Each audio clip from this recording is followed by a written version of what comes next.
আমার মা আমার স্ত্রীকে নিজের সতিনীর চাইতেও বেশি হিংসা করে। বিয়ে করেছি আজকে 2 বছর। বিয়েটা নিজের পছন্দ মতোই করেছি।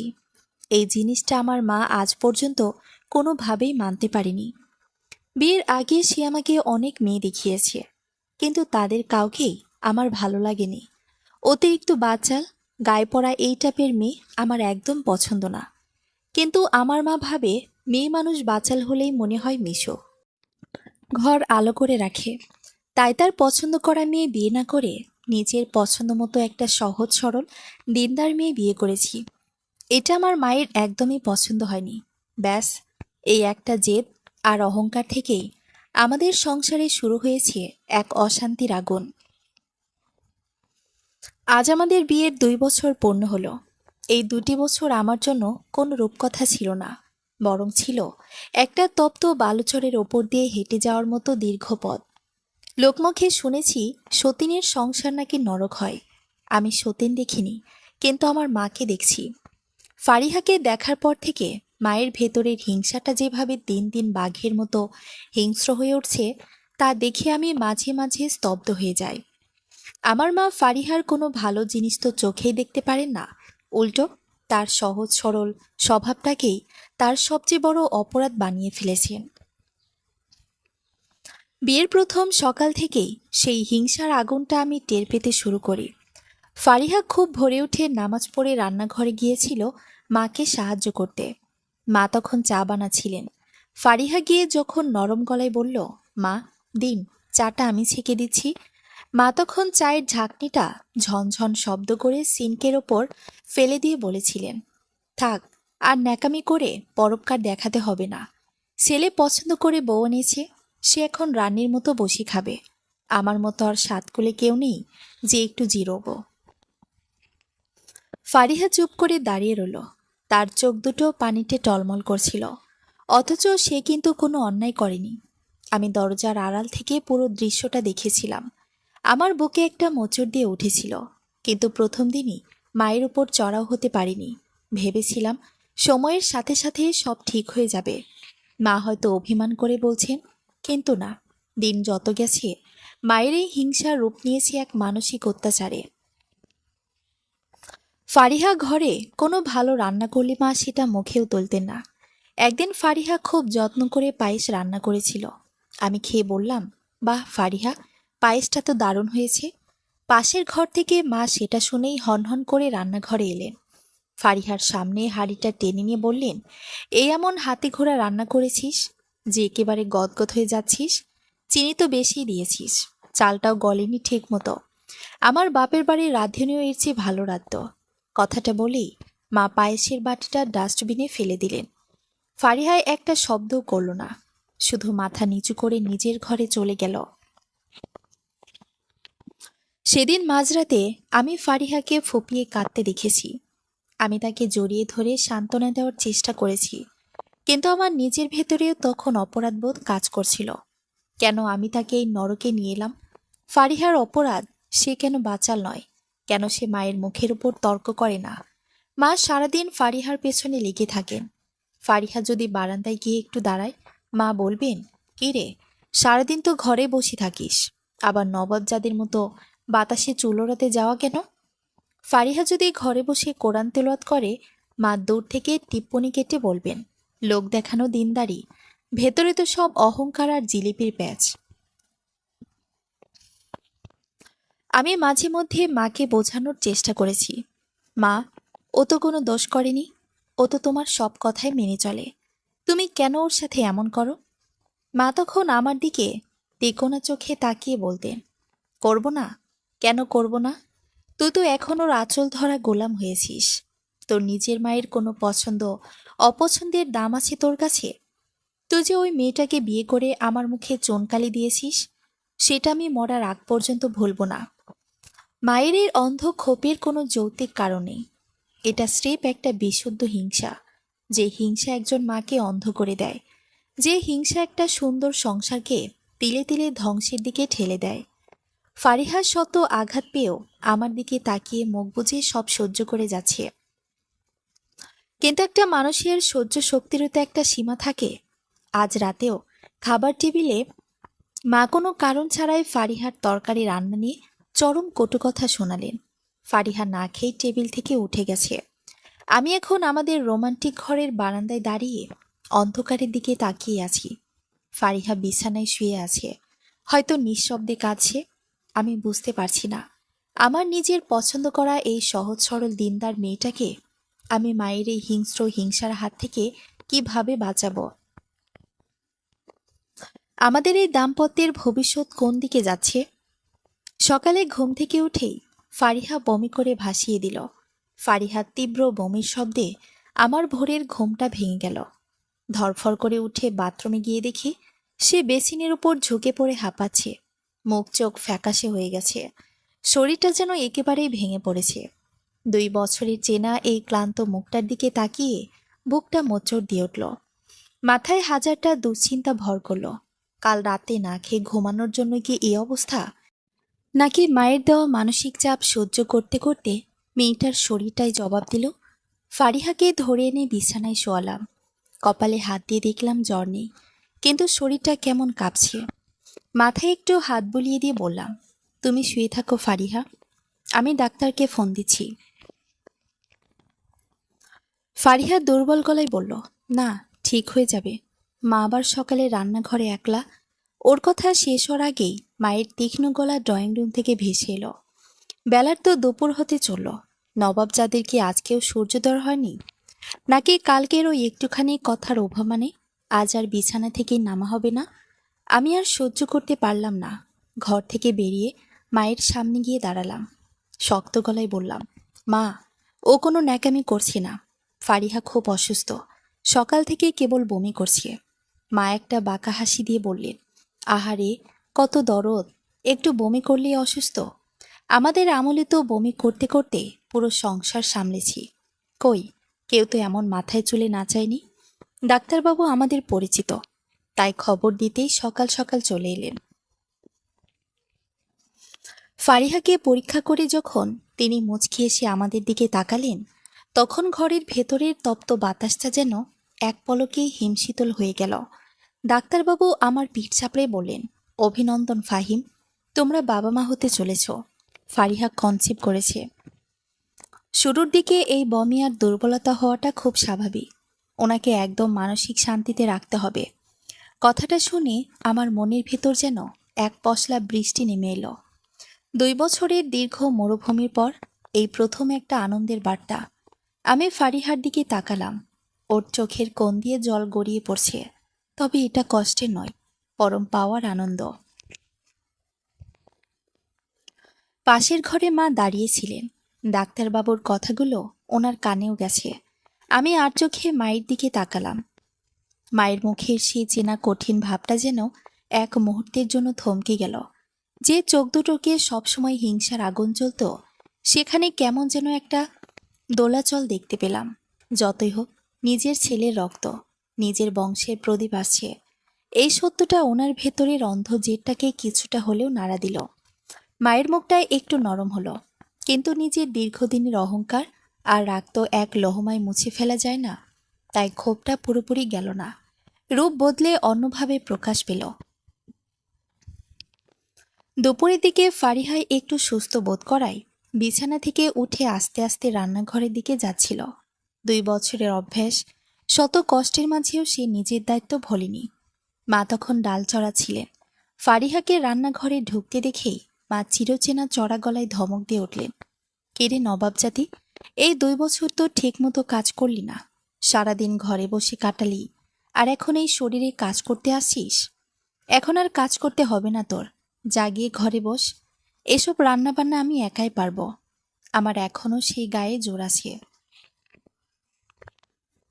মায়ের কথার সুরটা যদিও সে আগের মতোই ধমকের আর তিতকুটে ছিল, কিন্তু এই ধমকের আড়ালে যে আজকে একটা প্রচ্ছন্ন লুকানো তাগিদ আর যত্ন ছিল, সেটা আমার আর ফারিহার বুঝতে বাকি রইল না।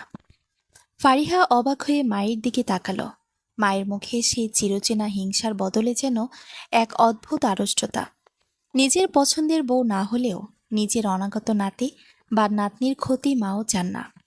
ফারিহা কিছু না বলে মাথা নিচু করে আমার দিকে তাকালো। ওর ঠোঁটের কোণে 2 বছর পর আজ প্রথম একটা মলিন কিন্তু সত্যিকারের স্বস্তির হাসি ফুটে উঠল। আমি বারান্দায় এসে দাঁড়ালাম। আকাশটা আজ মেঘলা, কিন্তু আমার মনের অন্ধকারটা যেন একটু একটু করে কাটতে শুরু করেছে। মায়ের মনের হিংসার বরফ কি তবে এই নতুন প্রাণীর ছোঁয়ায় গলতে শুরু করলো, নাকি এটা ঝড়ের আগের কোনো ক্ষণিক স্তব্ধতা? বিকেলের দিকে ফারিহা যখন বিছানায় এপাশ ওপাশ করছিল, মা তখন নিঃশব্দের ঘরে ঢুকলেন, হাতে একটা কাচের বাটি। আমি তখন ঘরের এক কোণে দাঁড়িয়ে আলমারি থেকে কিছু ফাইলপত্র গোছাচ্ছিলাম। মা আমাকে খেয়াল করেনি। ওনার সমস্ত মনোযোগ তখন ফারিহার দিকে। মা বাটিটা ফারিহার পাশের সাইড টেবিলে ঠকাস করে নামিয়ে রাখলেন। বাটি ভর্তি টক ডাল আর হালকা মশলার আলু ভর্তা। ফারিহা ধরফর করে উঠে বসতে গেল, কিন্তু মা ওনার সেই চেনা কড়া গলায় বলে উঠলেন, থাক, আর নবাবজাদের মতো উঠতে হবে না, শুয়ে শুয়ে শোন। দুপুরে তো কিছুই পেটে যায়নি, এখন আবার বমি করে আদিক্ষেতা করিস না। এই টক ডালটা মুখে দে, বমির ভাব কাটবে। ফারিহা অবাক হয়ে বাটিটার দিকে তাকালো, তারপর মায়ের দিকে। মায়ের চোখে মুখে এখনো সে আগের রুক্ষতা, কিন্তু কথার ভেতরের তাগিদটা ছিল একদম ভিন্ন। ফারিহা নিচু গলায় বলল, মা, আপনি কষ্ট করে। আমার কষ্টের চিন্তা তোকে করতে হবে না। মা মুখটা তেকোনো করে ঝেঁঝিয়ে উঠলেন, আমার ছেলের ঘরের বংশের প্রদীপ আসছে, তার যত্ন নেওয়াটা আমার দায়িত্ব। তোর নিজের জন্য করছি ভাবিস না আবার। তুই তো যেমন হাড্ডিসার তেমনই অলস, নিজের যত্ন তো নিতেই পারিস না। এখন আমার নাতি বা নাতনির কোনো ক্ষতি হলে আমি তোকে ছাড়ব না বলে দিলাম।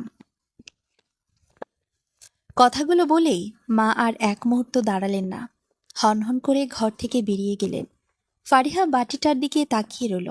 ওর চোখ দুটো আবার পানিতে টলমল করে উঠল, তবে এবার আর ঠোঁটের কোণে কোনো বিষাদের ছায়া ছিল না। সে চামচ দিয়ে একটুখানি ডাল মুখে দিতেই আমার দিকে তাকিয়ে বলল, ফাহিম, মা নিজের হাতে আমার জন্য রান্না করেছেন, তাও আবার আমার পছন্দের টক ডাল। আমি এগিয়ে এসে ওর পাশে বসলাম। ফারিহার মাথায় হাত রেখে বললাম, বলেছিলাম না ফারিহা, মায়ের মন যতই পাথরের হোক, সন্তানের ছোঁয়ায় তা গলতে বাধ্য। মা হয়তো মুখে ওনার অহংকার ধরে রাখছেন, কিন্তু মনে মনে উনিও খুশি হয়েছেন। পরদিন সকালে ফারিহাকে নিয়ে ডাক্তারের চেম্বারে যাওয়ার কথা। আলট্রাসোনোগ্রাফি করা হবে। ফারিহা সকাল সকাল তৈরি হয়ে ড্রয়িং রুমে এসে বসল। মা তখন সোফায় বসে পান ছাড়ছিলেন। ওনার চোখ দুটো বারবার ফারিহার পেটের দিকে যাচ্ছিল, কিন্তু আমরা তাকাতেই উনি চোখ ফিরিয়ে নিচ্ছিলেন। আমি বললাম, মা, আমরা ডাক্তারের কাছে যাচ্ছি, ফারিহার একটা টেস্ট আছে আজ।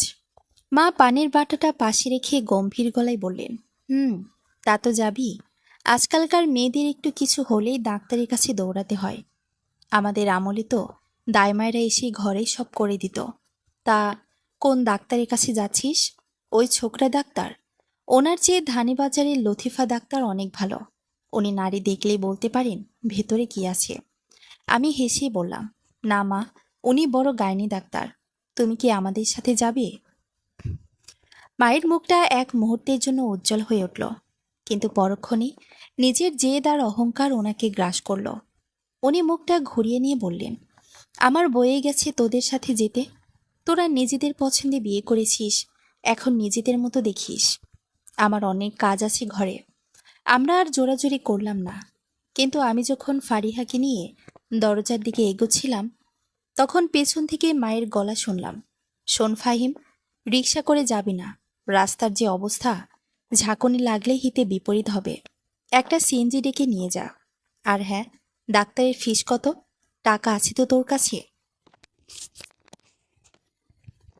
মায়ের এই লুকানো উদ্বেগ দেখে আমার বুকটা এক অদ্ভুত শান্তিতে ভরে গেল। মুখে যতই অবহেলা দেখাক না কেন, মায়ের ভেতরের মাতৃত্ব আর দাদি হওয়ার আনন্দটা আর লুকিয়ে রাখা যাচ্ছে না।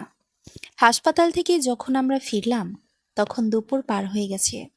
ফারিহার হাতে আল্ট্রাসাউন্ডের সেই প্রথম রিপোর্টটা। ভেতরের ছোট্ট একটা বিন্দুর মতো বাচ্চার ছবিটার দিকে ফারিহা বারবার তাকাচ্ছে আর কাঁদছে।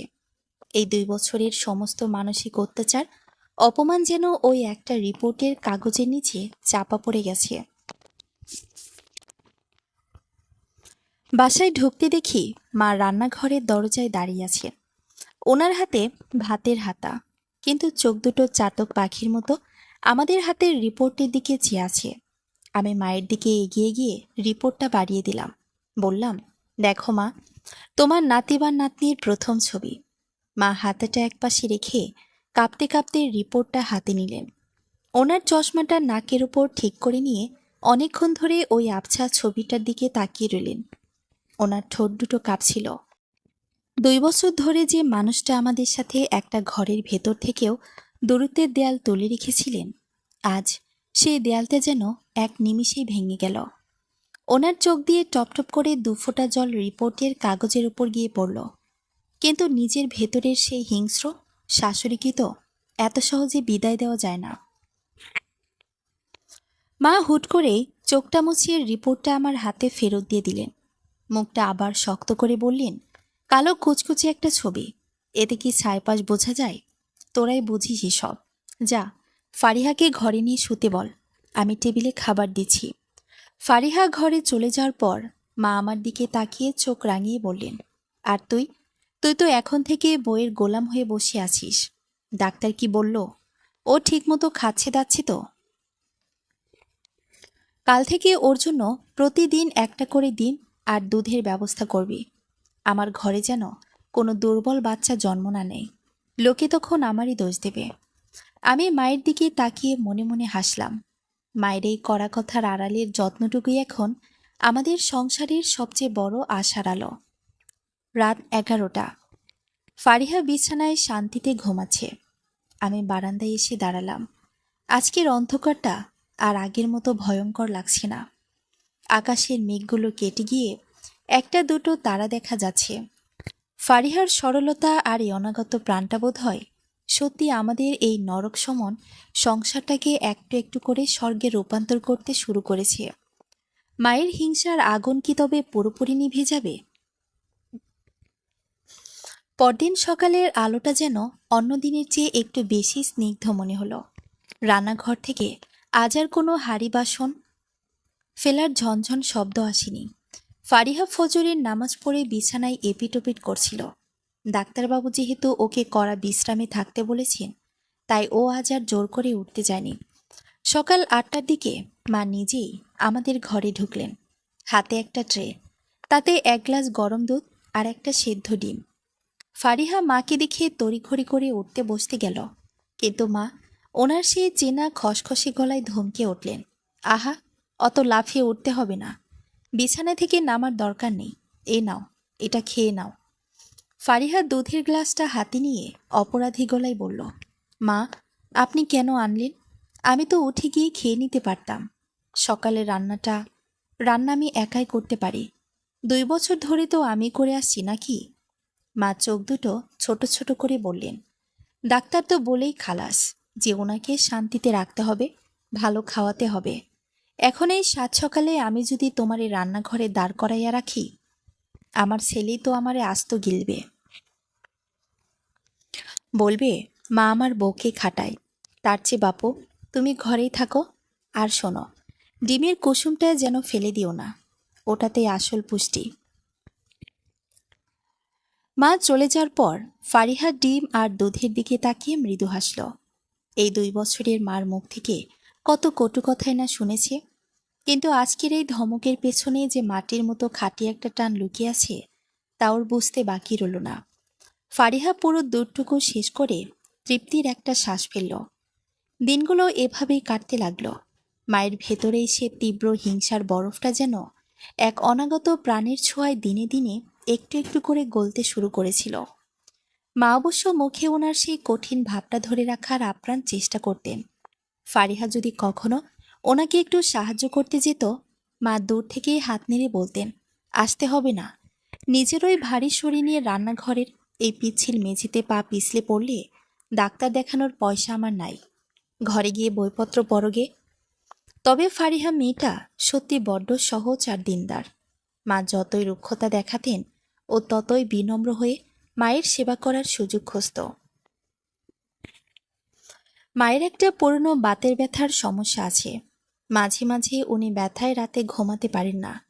একদিন মাঝরাতে আমি পানি খাওয়ার জন্য রান্নাঘরে যাচ্ছিলাম। ড্রয়িং রুম পার হওয়ার সময় দেখি মায়ের ঘরের দরজাটা সামান্য খোলা, ভেতর থেকে হালকা আলোর আভা আসছে।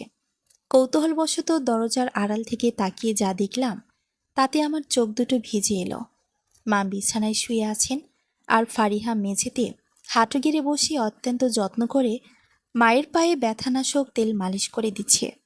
মা মৃদু গলায় বললেন, থাক ফারিহা, তোর এই শরীরে এসব করতে হবে না, তুই যা, গিয়ে ঘুমা।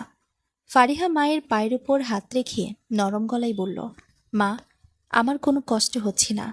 আমার নিজের মা তো ছোটবেলায় মারা গেছেন। শাশুড়ি মায়ের মাঝে যদি নিজের মাকে একটু খুঁজে নিতে চাই, আপনি কি আমাকে সেই অধিকারটুকুও দেবেন না? আপনার এই পা দুটো তো আমার সন্তানেরও বেহেশত মা। ফারিহার এই একটা কথায় যেন মায়ের ভেতরের দীর্ঘদিনের অহংকার আর জেদের সেই দেয়ালটাকেও চূর্ণ বিচূর্ণ করে দিল। আমি দেখলাম মায়ের চোখ দিয়ে জল গড়িয়ে পড়ছে। উনি আর নিজেকে ধরে রাখতে পারলেন না। ফারিহার হাতটা টেনে নিয়ে নিজের বুকের সাথে জড়িয়ে ধরলেন। 2 বছর ধরে যে মানুষটা ফারিহাকে সতীনের মতো হিংসা করে এসেছেন, আজ তিনি ওনার সমস্ত মাতৃত্ব দিয়ে এই মেয়েটাকে আপন করে নিলেন। পরদিন দুপুরবেলা ফারিহা ঘরের বারান্দায় দাঁড়িয়ে বিকেলের ফুরফুরে বাতাস উপভোগ করছিল। মা রান্নাঘর থেকে বের হয়ে এসে ফারিহার পাশে দাঁড়ালেন। ওনার হাতে একটা বাটি, তবে এবার আর টক ডাল বা আলু ভর্তা নয়, বাটি ভর্তি ফারিহার সেই পছন্দের পায়েস, যা একদিন মা নিজের হাতে ডাস্টবিনে ফেলে দিয়েছিলেন। মা বাটিটা ফারিহার দিকে বাড়িয়ে দিয়ে একটু আড়ষ্ট গলায় বললেন, নে, একটু মুখে দে। চিনি কেমন হয়েছে জানি না, তবে চালটা ঠিক মতোই গলেছে। ফারিহা মায়ের দিকে তাকালো। মায়ের চোখ আজ আর সে বাঘের মতো হিংস্র চাহনি নেই, বরং সেখানে এক ধরনের অপরাধবোধ আর পরম মমতা খেলা করছে। ফারিহা পায়েসের বাটিটা হাতে নিয়ে 1 চামচ মুখে দিল, তারপর চোখের জল মুছে বলল, অনেক সুন্দর হয়েছে মা। আমার বাপের বাড়ির রাঁধুনিও এত ভালো রাঁধতে পারত না। ফারিহার মুখে ওনার পুরনো কটুকথার এই মধুর উত্তর শুনে মায়ের ঠোঁটের কোণে এক চিলতে লজ্জিত কিন্তু স্বর্গীয় হাসি ফুটে উঠল। মা ফারিহার মাথায় হাত রেখে ফিসফিস করে বললেন, আমাকে মাফ করে দিস রে মা, নিজের জেদের বসে তোদের ওপর অনেক অন্যায় করে ফেলেছি। আমি দরজার আড়াল থেকে দৃশ্যটা দেখছিলাম। 2 বছর আগে যে বারান্দায় দাঁড়িয়ে আমি অন্ধকারের দিকে তাকিয়ে দীর্ঘশ্বাস ফেলেছিলাম, আজ সেই বারান্দায় যেন আলোয় আলোকময় হয়ে উঠেছে। ফারিহার সীমাহীন ধৈর্য, সরলতা আর দিনদারি আজ সত্যি সত্যি আমাদের এই অশান্তির আগুন নেভাতে পেরেছে। আমাদের দাম্পত্যের ভবিষ্যৎ এখন আর কোনো তপ্ত বালুচর নয়, বরং এক শান্ত সুশীতল ছায়ানীর। সমাপ্ত। কেমন লাগলো গল্পটি? আশা করি কমেন্ট করে জানিয়ে যাবেন। ধন্যবাদ।